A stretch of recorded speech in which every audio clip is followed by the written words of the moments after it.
Hey guys, how are you? Doing really good.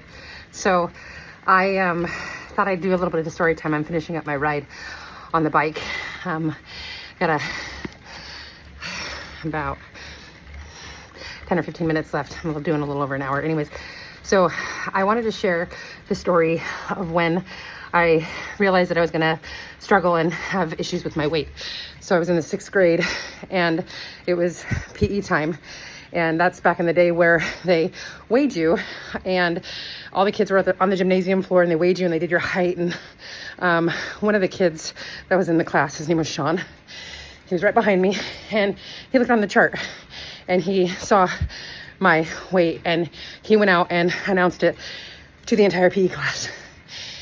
And I remember the sinking feeling that I had, like, oh my God, because this was back in the day and time where I was probably the biggest kid in the school.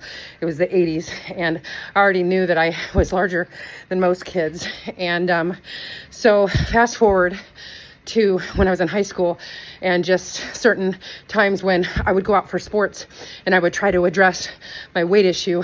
I went out for the softball team sophomore year and I couldn't run very fast, but I was trying. And during practice one day before I got cut from the team, because I didn't show back up, one of the girls named Jennifer, I remember these traumatic moments, threw a softball so hard that it hit me in the eye and it gave me a black eye. And I remember her saying to me, "You don't belong on this team. You're way too fat." And I'm like, wow. So here I am, right? Looking to address my situation, looking to do better.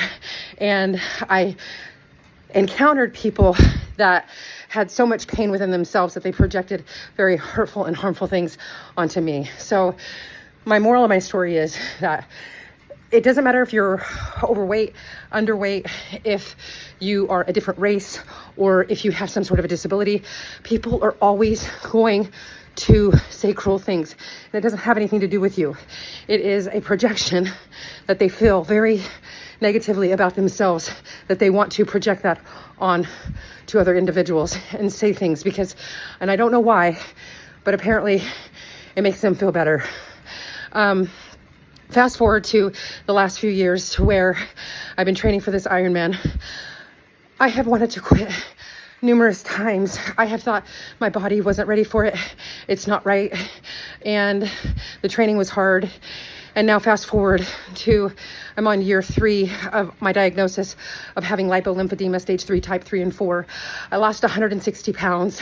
I went from weight loss mode to increasing my calorie intake and my glucose intake and my fructose intake and maintaining that weight loss, exercising, putting my body through the ultimate challenges because I have a drive and a love inside of me that knows that anything is possible. And I always wanted to be that athlete. I always wanted people to encourage me at that age, but that didn't happen. So you have to encourage yourself. That goes to today.